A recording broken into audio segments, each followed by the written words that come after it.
Good afternoon and welcome to the Bison Bistro. My name is Tim Fullerton and I am the Director of Digital Strategy here at the U.S. Department of the Interior. And I want to thank you all for joining us today for a very special Earth Day live chat with our new Deputy Secretary, Mike Connor, who will be answering your questions over the next 25 to 30 minutes about Earth Day related topics or anything that you have in mind. So if you want to ask a question, go ahead and ask it at the chat box below, and we'll do our best to answer as many of them as possible. So before we get to those questions, I'm just going to turn it over to the Deputy Secretary for a few opening remarks. Mike? Thank you, Tim. Happy Earth Day to you and to everybody out there. I think you indicated that I might answer any questions that they might have, so I appreciate the broad scope here. I just wanted to say, for those of you who don't know me, I am relatively new in this position. Mike Connor, Deputy Secretary. I was confirmed at the end of February, started in this position first part of March, and so I'm about on week 6 now. Prior to that time, I was the Commissioner of the Bureau of Reclamation, and was in that capacity since May of 2009. So I've been here with the department for quite a while now, running that particular agency. And so from that standpoint, Reclamation's mission has greatly evolved from being a water development to power generation agency to one with a set of responsibilities, I think, equal to other agencies here within the department, protecting the landscape, protecting our watersheds, and doing all we can to ensure that while we use the resources, that we protect the natural wonders of this earth. And so from that standpoint, Earth Day has had significant meaning to me over the last 5 years in this capacity. It's a great time to set aside, to recognize the special places that we have, the things that we do, particularly in the Department of the Interior, to protect the resources, to understand how they're changing in this day and age, and to continue we do all that we can to ensure that we educate the public and ourselves about this resource, and that we also celebrate it too. So it's great to be here with you today. Great to be here with all of you. Thanks for tuning in. Great. And I would just say it's appropriate that we're in the Bison Bistro, as this was one of the first federal buildings that was LEED Platinum certified. So this is a great place to have the Earth Day chat. So with that, we're going to go ahead and ask the first question, which comes from Harry in Arizona, who emailed us in and said, Earth Day is a great time to celebrate the next generation of stewards of our public lands. How will the department implement the recent secretarial order on youth, particularly about preparing young people for natural resource jobs? It's a great question, particularly on Earth Day. I think a large part of Earth Day is committed to focusing attention on our youth about the need to protect this wonderful resource that we have. The Secretary's order on youth was intended to do a couple of things. One, to just highlight the strong priority that she gives to the youth initiative here as one of her foundational priorities here at the Department of the Interior, to highlight the initiatives that we have underway in the categories of play, learn, serve, and work. And we've got programs within each of those categories that we expect the individual bureaus to be carrying out to provide opportunities to engage with youth, to get them outside, to bring them onto our public lands, to participate in education programs, to providing volunteer opportunities for youth, and ultimately with the idea that we are creating advocates for natural resources, for our public lands, for the areas that the Department of the Interior is responsible for, and that ultimately we're not above hoping that those same youth come and work for us at some point in time and become responsible stewards of our wonderful public resources. So the bureaus themselves will be identifying some of the specific aspects as a result of the secretarial order that they will be carrying out in service of the youth initiative in those categories of play, learn, serve, and work. And the Secretary herself is doing more than her fair share and being out there and working with the private sector to raise funds, $20 million over the next several years, that can be used to engage youth and to provide some resources that the bureaus can use to also facilitate youth involvement with our programs, etc. So it's a big agenda.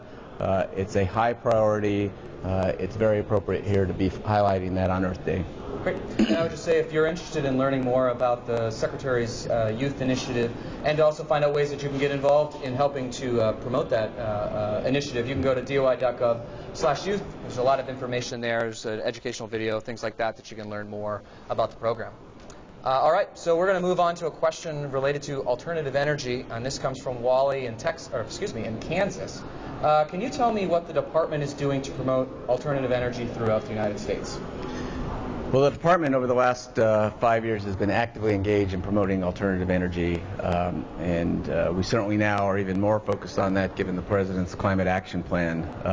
But since the beginning of the administration, striving to facilitate, permit as many renewable energy projects as possible on public lands has been one of the fundamental priorities and goals of this department. And so I think we've made great progress in that area.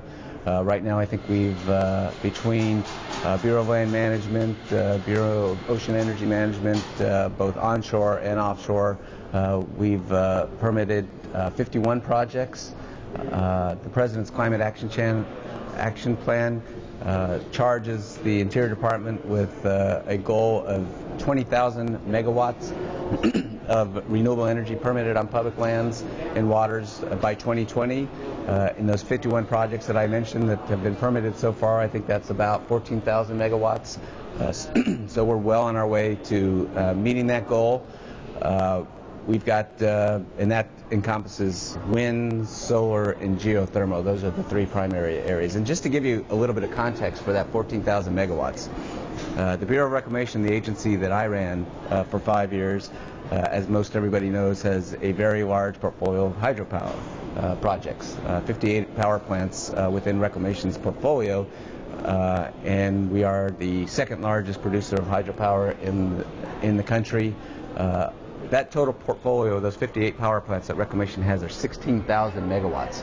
So that's, Reclamation was an organization created back in 1902. So in the span of 5 years now, interior agencies have permitted about 14,000 megawatts, almost the equivalent of Bureau of Reclamation's entire generating capacity. So not all those projects have been built yet, but many have been constructed and are in operation right now, and many are under construction, and there are many more projects in the queue with applications for permits. So we feel good about the renewable energy portfolio here at the Department of the Interior. Great, thanks.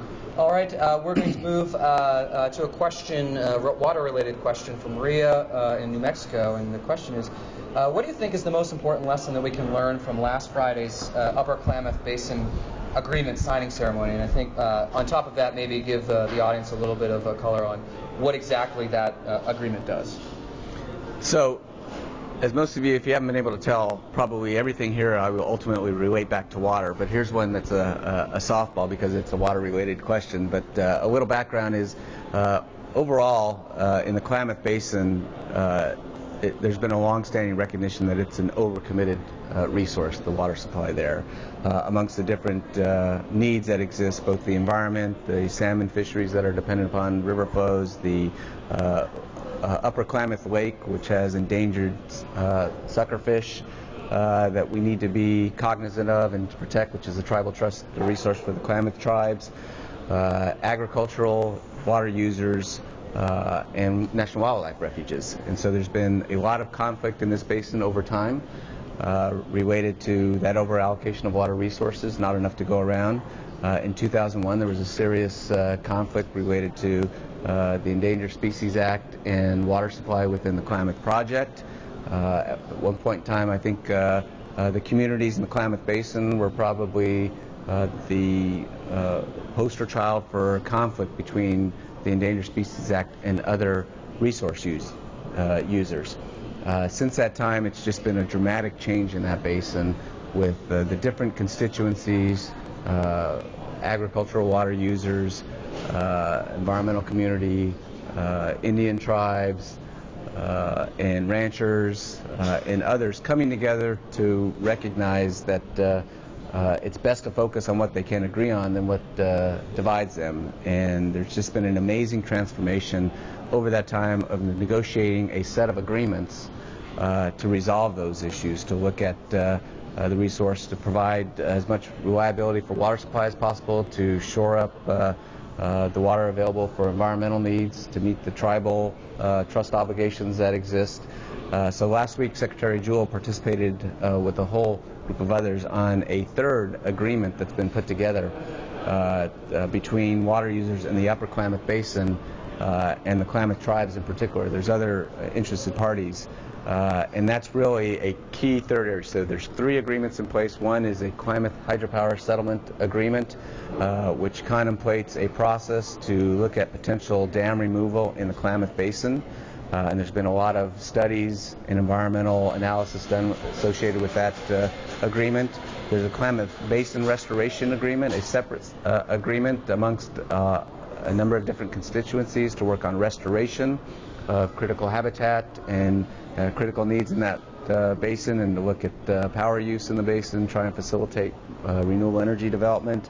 And then this last agreement that was signed last week, which the Secretary participated in that celebration, was in the Upper Basin with a group of ranchers and water users and the Klamath tribes that once again works out their issues vis-a-vis each other on the allocation of water that protects the tribal, senior tribal water right for the Klamath tribes, but also moves towards ensuring water availability for the other water users in that basin. So I think it's a key third leg of the stool that's necessary to bring all the different constituencies together, that maybe they can move now those 3 agreements forward.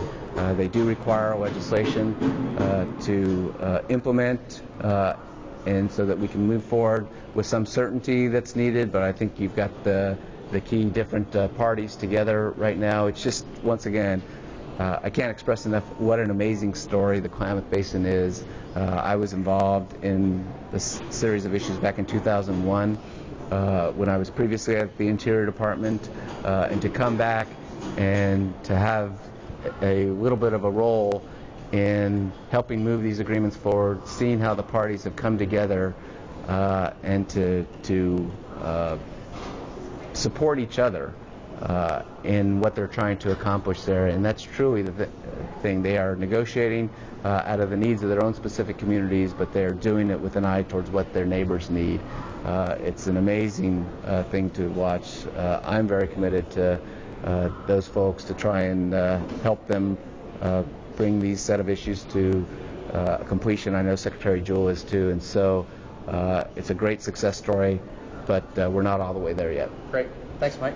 And if you're just joining us, you are watching a special live chat with our new Deputy Secretary, Mike Connor, who has been answering your questions over the last 15 minutes, and we're going to probably go for another 15. So if you've got a question that you would like to ask, please make sure to put it in the chat queue, and we'll do our best to answer them. And with that, we're going to move on from a question from one coast going to the other coast, and this is Janet in Florida, who wants to know, will other coastal areas outside of the region impacted by Hurricane Sandy have access to federal funding for the implementation of coastal resiliency programs under the President's Climate Action Plan?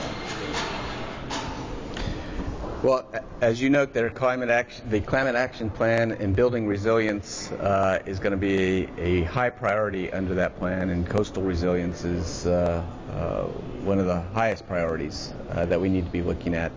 With respect to the Hurricane Sandy money that's available in the aftermath to rebuild and to restore the coastline and to build resiliency along the Atlantic seaboard, it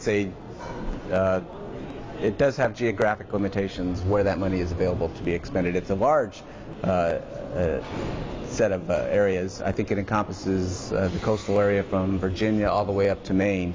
But that is specifically outlined in the legislation, providing those resources that we expend it in those particular areas for the rebuilding and the restoration activity. And we'll be announcing the award of some grants to grantees, I think, in the next month by the end of May for a lot of the resiliency projects that are underway or that hope to be funded with that available set of resources. Having said that, there's also funds available for Gulf Coast restoration in the aftermath of the Deepwater Horizon tragedy and the need to restore that environment and to also look at the prospects of building resiliency. There are several sets of available resources that will go towards Gulf Coast restoration. And overall, there are just a number of programs available that Interior will be working with other agencies, National Marine Fisheries Service, Housing and Urban Development that is working on resiliency programs. It'll be a high priority to look at coastal areas, and there will be different funding sources available for that.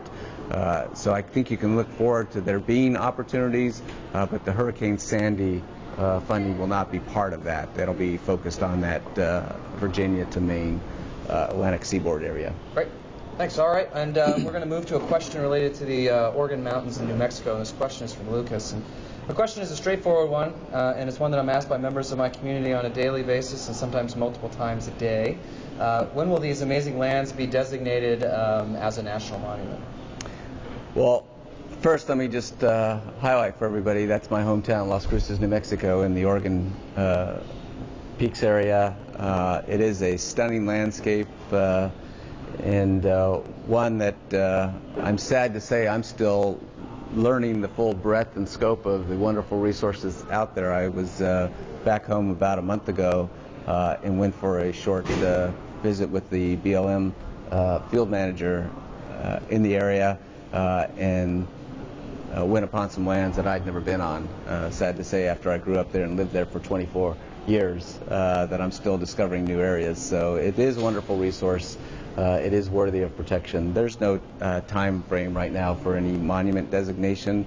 There's obviously legislation that's been introduced in the Congress to protect this landscape. We are working with members of the New Mexico delegation on that legislation. Secretary Jewell has been out to the area, visited, met with members of the public, hiked as she's likes to do on the landscape to better understand it and get into that setting to really expose herself to the resource itself.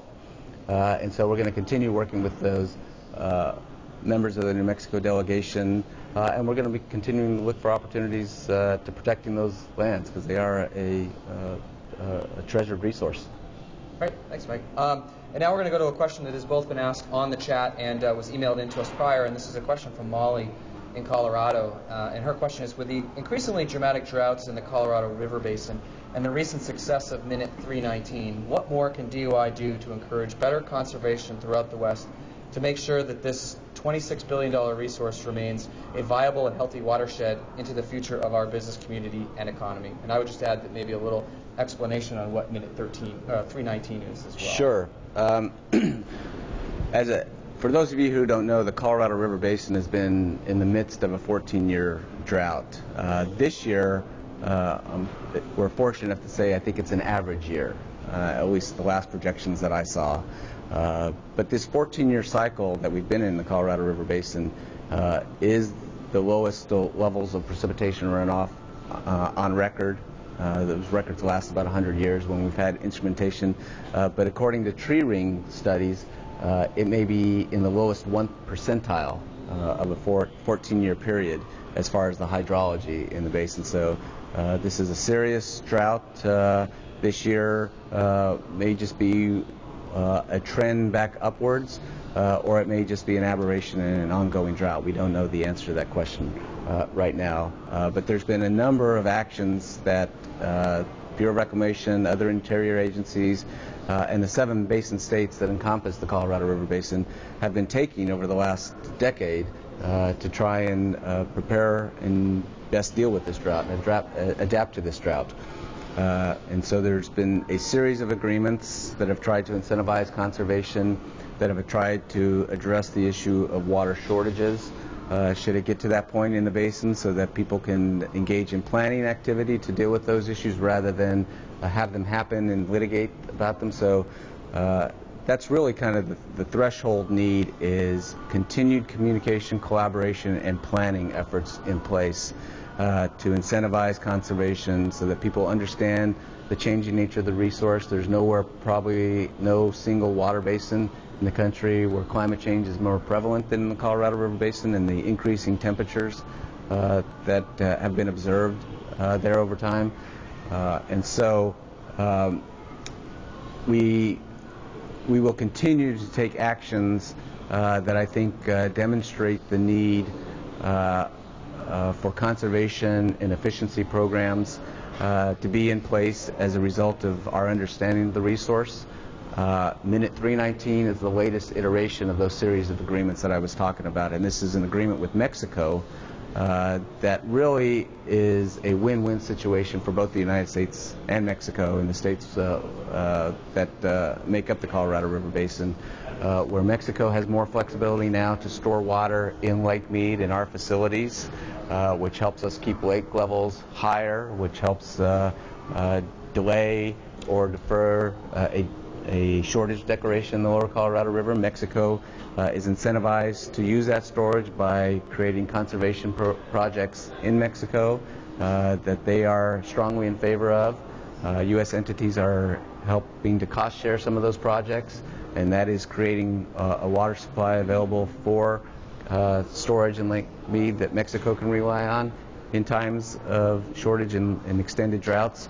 And also through those same mechanisms, Mexico and the United States have facilitated the creation of water that was used to send a pulse flow down the Colorado River and reconnect the river with the Sea of Cortez, and for the first time in a number of years. And that pulse flow is still going on at this date. I participated in a celebration with Mexican officials and officials from the United States in highlighting that pulse flow, the benefits to the environment, an amazing story where we understood the impacts that they would have on the environment by putting water down that river and seeing how nature responded, but we didn't anticipate how the communities in Mexico along the Colorado River would respond and come back to the river and celebrate there being water there. So it was a one-time pulse flow that is a result of Minute 319. Minute 319 is a 5-year agreement, provides operational certainty, joint investments in conservation projects, and water for the environment. We hope to transition now to begin discussions with Mexico on a more long-term agreement. But the good news is there is a large base of support from water users, from the states, from the environmental community, to obviously the federal government and our friends in Mexico in supporting this type of approach. And that just demonstrates that when you bring people together to solve a problem, bring them all to around the table, great things can happen and when you engage. Great. Thanks, Mike. And the next question is from Chris in Oregon. And the question is, what are your opinions about permitting fracking for natural gas extraction, and do you think that this practice should be permitted on or near any lands under the jurisdiction of the Department of the Interior? Well, hydraulic fracturing is an issue that I've learned a whole lot about in the last 6 weeks during my tenure as Deputy Secretary. We had an extended conversation about this in the budget hearing that Secretary Jewell and I participated in front of the House Natural Resources Committee a few weeks ago. I do think hydraulic fracturing, when done properly with the right safeguards, can be a safe and useful tool to develop unconventional oil and gas resources, that there's a safe way to do that. And in recognition of that, we're going through a process right now in the Bureau of Land Management of developing regulations associated with the practice of hydraulic fracturing to ensure that those important environmental safeguards are in place, that people understand the nature of the fluids being used in hydraulic fracturing, that we are updating the regulations BLM has in place are 30 years old. The technology has greatly changed over that time frame, particularly in the last few years. We want to make sure that we're updated in our approach to permitting hydraulic fracturing. Right now in the regulatory process, BLM is wading through the 1.3 million comments that came in on the proposed rule. but they're doing that and anticipate issuing a final rule this year that's responsive to those comments that address the concerns of states that have good practices and good regulations in place, that we are working closely with them, that we have a process to use their regulations as appropriate, same way with tribal nations where there's a lot of oil and gas development activities. So we think that everybody has a vested interest in demonstrating that the practice of hydraulic fracturing can be done safely, to give the public assurances about that. I think the public does want that energy development and the economic opportunities that it entails, so long as it's done in a way that's safe, responsible, and that protects their interests as the communities residing around where that practice is taking place. So it's something that we'll continue to move forward on and engage industry and the interested public on. Great, thanks. And the next question is something that several DOI employees actually sent in, and related to a new but popular program related to this federal bike share subsidy program that the department started over the last year. And the question was, is DOI planning to expand it or do any other types of things to help encourage employees to take alternative transportation to the office?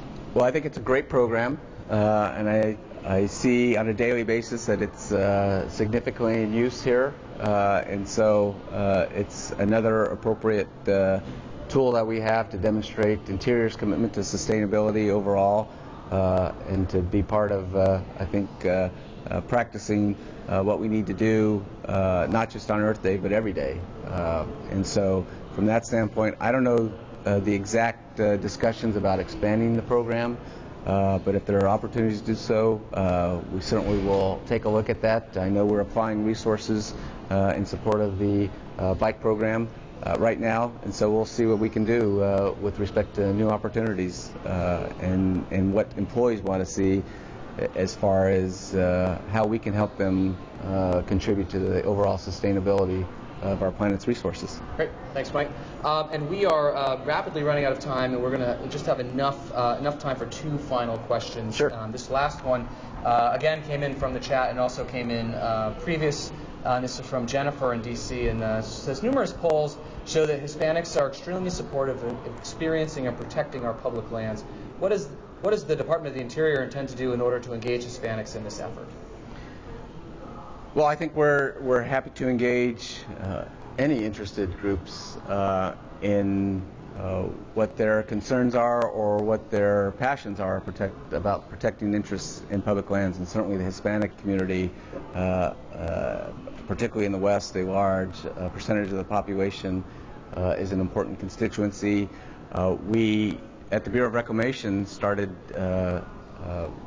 working with a group, Nuestro Rio, which was specifically organized because of concerns and a commitment to sustain the Colorado River resource. And it's a relatively new organization, but they've contributed a lot of great ideas and advocacy to protection of the Colorado River. And so from that standpoint, our experience has been good in interacting with these new organizations. We'd like to do more of that, whether it be the Hispanic community or other communities of interest. Getting any constituencies interested in the issues that are critical to the Interior Department and having work with them to better understand their concerns and implement solutions is a large part of the Secretary's strategy, as well as my own. Okay. And I would just say, if you're a member of one of those organizations and you're looking to get involved with the department, you can send us an email at info@ios.doi.gov, and we'll make sure we get it to the appropriate office. And so now we have time for one final question. And kind of coming back to the youth question, this is one from Levi in D.C.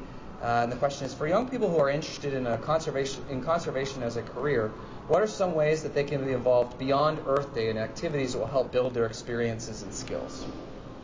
It's a great question, and it's one that's near and dear to my heart. I have two children, a 17-year-old and a 13-year-old.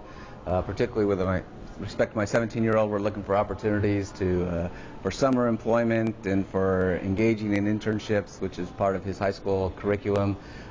So I would say I think it's incredible the number of opportunities that exist out there. Certainly here at the Interior Department, beyond Earth Day activities, we want to engage youth on a daily basis through those mechanisms that I mentioned before: play, learn, serve, and work. And so we want to be reaching out in the community and engaging youth. And hopefully, as we do that, and our different bureaus and agencies do that in local communities, I would encourage folks to interact with those representatives of our agencies, see what opportunities exist for internships, volunteer opportunities, but also they may have an understanding of other organizations, whether it's the Student Conservation Association, which is a large program, to more localized groups that are looking to bring together volunteers to take care of certain issues, whether it's stream cleanups or taking care of public parks.